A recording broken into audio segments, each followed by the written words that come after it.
Albert Pujols, who this week hit his 499th and 500th home run in the same game. First time that's ever been done in Major League history, hitting 499 and 500 in the same game. He hit them both off Taylor Jordan of the Washington Nationals in a game that the Angels won. The fans in Washington, where I grew up, gave him a nice round of applause. It was nice. There was some backlash in St. Louis, but that seems silly. I think most people in St. Louis, including the wonderful Post-Dispatch columnist Bernie Miklasz, you tip your hat to Albert, who was such a huge part of the Cardinals for better than a decade, and one of the greatest players I've ever seen. But hitting 500 home runs used to mean something else.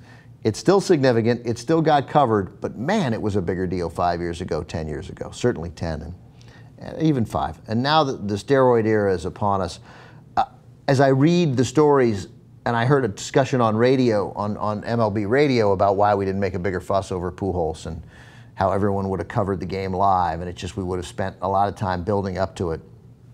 And it's obviously steroids, and I don't, the stories linking Pujols to steroids are pretty weak. It's just the Jack Clark story, and Pujols didn't just deny them; he sued Clark, and I don't know whether Pujols, I don't know whether anybody is. None of us know whether anybody is. But the pall that's come over the entire game affected our ability to celebrate Albert Pujols hitting his 500th home run the way that we would have 5 years ago, and maybe the way we ought to have. I don't know. I have no answer here. I have no idea how we're supposed to feel about these things. I'm still working it out. But what I do know is that we're applying some crazy standards that we wouldn't apply in any other sense. I'm going to quickly mention the Hall of Fame voting, because Jeff Bagwell and Mike Piazza have undeniable Hall of Fame numbers, and they don't get in because they're tainted with steroids. That's why. But Frank Thomas gets in because he's not, and we don't really know why.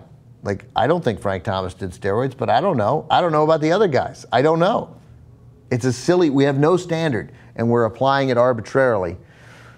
But that standard also affected the glee and enthusiasm we had for maybe the best player I've ever seen in my life. That was always start to finish best player I ever saw was Rickey Henderson. It may well be Albert Pujols, totally different kinds of players, obviously.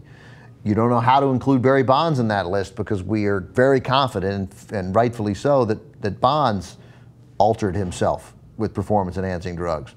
We don't know that about Pujols, but we don't not know. We don't not know about anybody, and that's frustrating. And so, in the spirit of Alan Arkin, who I mentioned in another segment, and his desire for people to be willing to say, I don't know, let me think about it. I don't know, let me think about how we're supposed to react to Pujols. All I know is we didn't react to it the way we did 5 years ago, and the pall of steroids obviously had something to do with that.